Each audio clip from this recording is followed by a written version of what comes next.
Well, people haven't had a chance to read the audit yet. Okay. We might have to come back to adopting the annual report after the public excluded session. So just so everyone's clear, we'll now deal with the monthly work plan looking forward, Chairman's monthly report, minor items not on the agenda. You don't have a quorum yet. No, we don't, but I'm just explaining so members of the public understand. And then when we deal with the HBRC report, we will do both the public and the public excluded session concurrently. If we ever get a quorum, 4 of us should be able to run it. Yep. Mike, you vote? Yeah. Here we go. have a quorum. Yeah. Okay, so let's open up now with the monthly work plan looking forward through October. And I'll pass it over to the Chief Executive. Thank you, Mr. Chairman. Look, we'll just take questions here. There's Mr. Adie's away on leave, and in Mr. Maxwell's absence, I have both Stephen Swavey, Science Manager, and Malcolm Miller consents. If you have any questions in that regard, other than that, we'll attempt to answer any other questions you may have. So I have one to kick off just very quickly around PAMPAC. Community concerns, just where are we exactly with that? I know you've got it here. But could someone give me a human feel to this?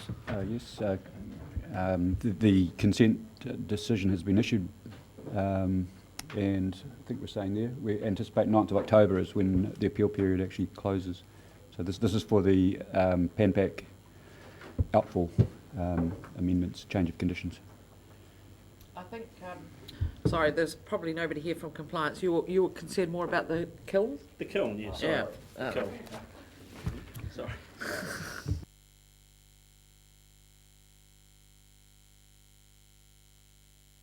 You do have a reasonably fulsome set of words here, but I'm just wondering what the human view of that is. The kiln and the community issue concern around.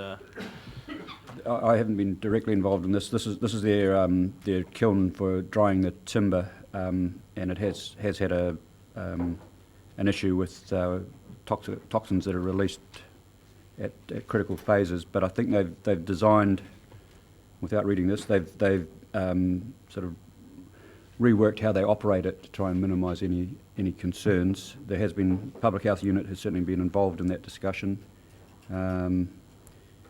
and it has been recommissioned, or wasn't operated for a period. They've looked to improve their operation, and it now has been operated at least on a trial basis, and I think successfully without adverse problems. I'm not sure if they're using it full time or not at this stage, but I just notice our compliance guys are sort of actively monitoring to see that it is in line. I think there was an issue with I can't explain what the contaminant was exactly, but whether it was appearing within the property or beyond. And there were health and safety issues for workers on property, addressed partly by public health. But if it also got beyond the boundary, there was an issue for us. So we have a condition which says there should be no adverse, noxious odours or adverse effects beyond the boundary. So the two groups were working together to try and address that issue, and PAMPAC was actively trying to get it right. Thank you. Okay. Other questions? Councillor Scott and then Councillor. I've got 4 if I could. One, the first is under engineering, and you may not be able to answer. Perhaps you can just let us know by email, and that is the West Shore renourishment sourced from where? They're sourced now from parts of the places in the Narrow River, rather than from the coast. And is that of similar size of the shingle that is? It's within the size that they're looking at. I think they're also actually sourcing from some of the byproduct from the windstones, and I think that was more partly a trial to see if that's actually a viable material. So it's the pea-sized stones that are not necessary from Windstone's point of view, but potentially are useful to be used for renourishment. The ones from the Narrow River require a consent for the taking, but that's administered by our works group. Perhaps I'll go to Councillor Dick and then come back. Councillor Dick. Well, my question was on that topic, but just further to this is a new approach. It's going to have more considerable cartage costs, obviously. Will we know if your budget blows? I'm sorry, I don't think we can answer that. I mean, that will be a specific question for Mr. Adey, but certainly we could ask him to keep councillors apprised of the budget versus actual for this as a result of that. Okay. Okay, Councillor Scott and then... General on engineering, it's really good to see the regional council helps out neighbouring TAs since they don't have the expertise the regional council has. On the land management, there's a investigation on benchmarking leaching losses. Who's involved in this? So you've got a number of primary production areas. Is it just our staff? Is it wider than that? It's really good to see, and I just would like to get some feel for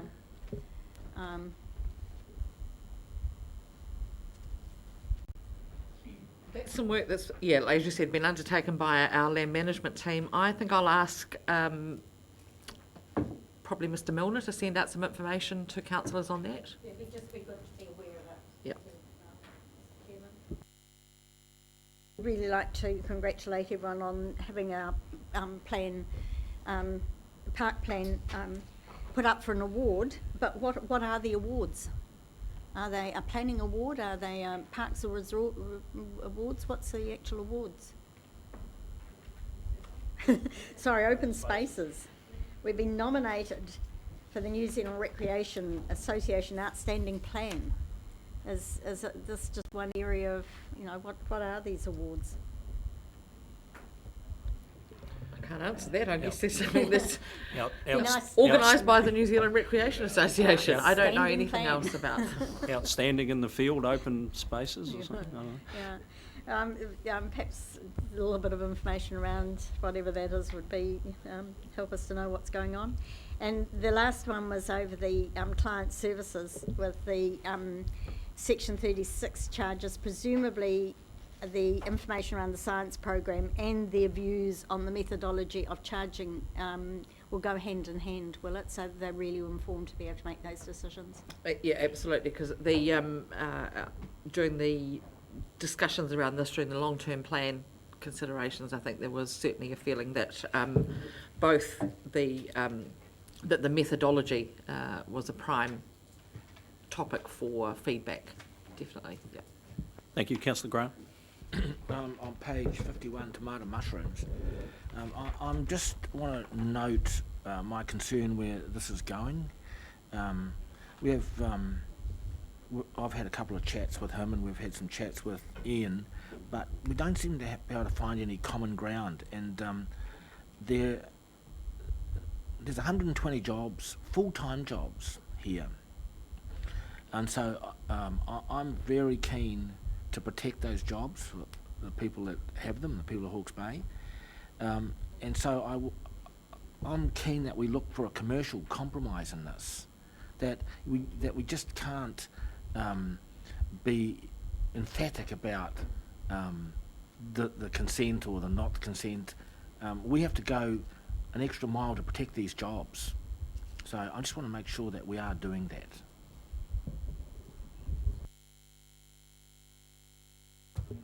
Without Ian Look, it's difficult, Councillor, to comment on something that's in the judicial process, so I'm not going to in this meeting, but I've noted your comments. Councillor Belford. Just two questions. One under page 52. It's, I guess I have to ask this as a question of omission. There is nothing. There's some discussion of wetlands and what have you. This is where I would have hoped to see some update on where we are with our biodiversity process. I mean, there are a variety of additional steps that seem to just not be on anybody's calendar to get done, including the hiring of a part-time person to help move the process forward. So it's sort of a catch-22. So I'd like to, at some point, hopefully get some sort of report as to what is the timeline for moving our biodiversity strategy forward. It just seems to be dead in the water. And my actual question, a few bullet points down there, there is a reference to the Hastings district plan submission indicating the staff is assessing decisions for anything that might warrant appealing or join other appeal proceedings. Now that it is crystal clear what is being proposed by these, in terms of this nature conservation zone, can we get a affirmative statement from our staff that there is nothing to worry about here, and therefore we are not going to take any further, have any involvement in that matter? Through you, Mr. Chairman, the challenge is if we haven't submitted on them, we don't have any appeal rights on it either. We have, but in terms of the actual points of any appeal, I'd have to go back and look at the specific wording of our submission to find out whether or not there was scope for us to be able to undertake any action in relation to the nature preservation zones. Just under open spaces, the Waitangi estuary enhancement. Just note that Ngā Whenua Rahui has approved $27,000 from the tangata whenua input for that. Other questions? Someone happy to move that we accept that report then? Thank you, Councillor Graham. Seconded, Councillor Dick. Discussion. Put that motion. All those in favour, please say aye. Contrary, no. Carried. Chairman's monthly report. Let's get through the rats and mice before we get the boys in. Couple of comments here. One that I haven't written about, a general comment, is the trip we made to the Archive Centre. I know it's been discussed before, but I didn't realise we were actually going to get the posters to hang on to the wall today, which they have done. I'd encourage all councillors and Mr Moy to go online and have a quick look at this this facility and how our archives, our treasures are being very well cared for and looked after and made available electronically for the whole country. Basically, it's a great project. A couple of things. RMLA conference, Matauranga Māori. It was a great few days, and the point I was going to make here is I think I have to have this confirmed, but the presentations will be made available online. And there was one webinar. Access password, okay. We can provide that, because there was a presentation by Justice Joe Williams, who's a Lindisfarne old boy, mischievous bugger he was as a youngster, who had a very good explanation of tribal law versus colonial law and the interface now that is the RMA. And it was such a great description of how it's evolved. I think it's worth all of us actually having a look at it at some stage. So that presentation in particular was worth a trip alone. It was great. So. And the other thing, Whangawahi, which is a place dear to my heart because I launched my boat just around there, is pumping. It's really going gangbusters. And Minister Smith made a special trip to have a look-see. Unfortunately, it was raining that day. We couldn't get him up the hill too far, but very positive in his support. And the other thing, Sir Michael Fay is a landowner in that catchment now, and he's incredibly supportive of the project and the process. So I think they were two visits that were worth mentioning. He's certainly a boat owner, but probably not there. He's an island owner, and he's a farmer there, one of his 7 properties. But what he's doing on that property is worth looking at too. He's a great investor in sustainability and the environment. And the other priority in the month ahead, working with the region's mayors, we have met, and the post-amalgamation discussion started a little tensely perhaps, but I think there's some common ground there, and the community's been pretty positive in what they want to see happen, and that is leave the communities of interest alone, but by golly, you guys got to work together, so that message is on board. Questions? Well, Mr. Chairman, further to that, I'd just like you to comment on the mayoral forum, or whatever you call that, and this intersectorial group, which undoubtedly have their merits, but in my view, they're not transparent, and they're not accountable, and they still rely on mayors and chairs having the support and assent of their elected members to actually get things done. And I've had a view for some time that the regional council should be the repository and the forum for regional leadership and advocacy, and don't need any legislative change, could form a leadership and advocacy committee of the regional council, have mayors and deputy mayors appointed to it, and that it operate under Local Government Meeting Act provisions, and be a true, accountable and transparent forum for collective decisions to be made on advocating and planning for the development of this province. I'd like your comments. Okay, the recommendation from the mayoral forum, which is a meeting of the 4 mayors and myself, we facilitate it, run it, etc. The last 2 terms it has been a less formal construct than perhaps it has been previously, on the basis that with the amalgamation debate going on, it seemed to swallow up a lot of the conversations. So it was used as an opportunity for the mayors and myself to get together, kick the door shut and just have a chat about a whole range of issues. The amalgamation debate is behind us now, in this round anyway.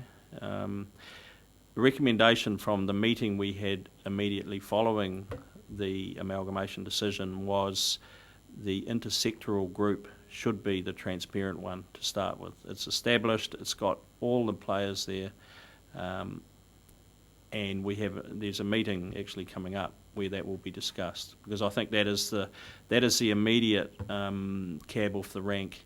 Your idea is not new, and who knows, the mayoral forum may actually move into that, because the challenge with the mayoral forum now is actually bringing a bit more grunt to the process. So, for example, Otago region, they have a very formal process open through the mechanism that you talk about. They rotate the chair. They have the chief executives working up agendas. They have a no surprises policy. In fact, it's a continuation of our triennial agreement that we all sign as councils. But they're working a bit harder. That's where we need to end up. I agree. Yeah, well, Taranaki's done something similar, and they were able to put together a very strong case before the last election of what was needed for that province to into government and the political parties. So I just think we've got to improve our act in that regard, and I'm open to persuasion, but it seems to me that the intersectorial group is largely driven by the health sector, unless I've got it wrong. And okay, you need to reach out to the other agencies, but at the end of the day, the mayors and chair, yourself, and the MPs are the political leaders of this province. Mm-hmm.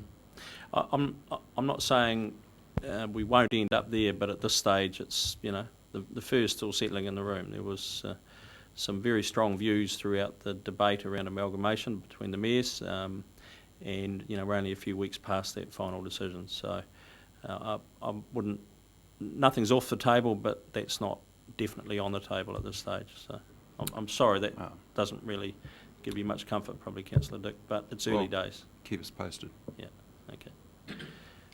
Councillor Barker. Could I just add to what Councillor Dick said? I think in where there has been programs of cooperation, they've been very tentative in my experience of watching council cooperation for the last 20 odd years. They've been really limited.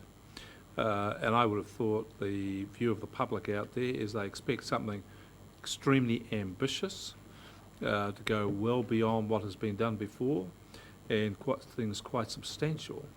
So I would hope that at some stage in the future, in the near future, this council debates the extent to which it believes inter-cooperation between the councils and shared services can go. And for my money, everything should be on the table. Nothing should be off. So I would hope that we are you're taking that mission of ambition and wide scope and nothing off the table would be the starting position of this council. And we shouldn't accept anything less, actually. I agree. Other questions? Councillor Hewitt. On the same line, we haven't actually met as a council, just one-on-one, well, you know, I mean, just all of us, and had any discussion post-amalgamation, yet you're in there discussing on our behalf with the mayors. So I think we've missed a step in the communication chain. And while Alan says keep us posted, I would like to think that we're front-footing this a bit and having some discussions about your agenda items in advance, so that you are truly representing this council and what we're all thinking when you're going into those meetings. For the record, there was no agenda for the last meeting. The secret one. Representing the rural area. There you go. Okay, any other questions? Someone happy to move that we accept that report? And let's get on with the day. Councillor Scott, thank you. We have a seconder for that. And well, I can't second it, so I'll ask Councillor Pipe. Thank you. I'll put that motion. All those in favour, please say aye. Contrary, no. Carried.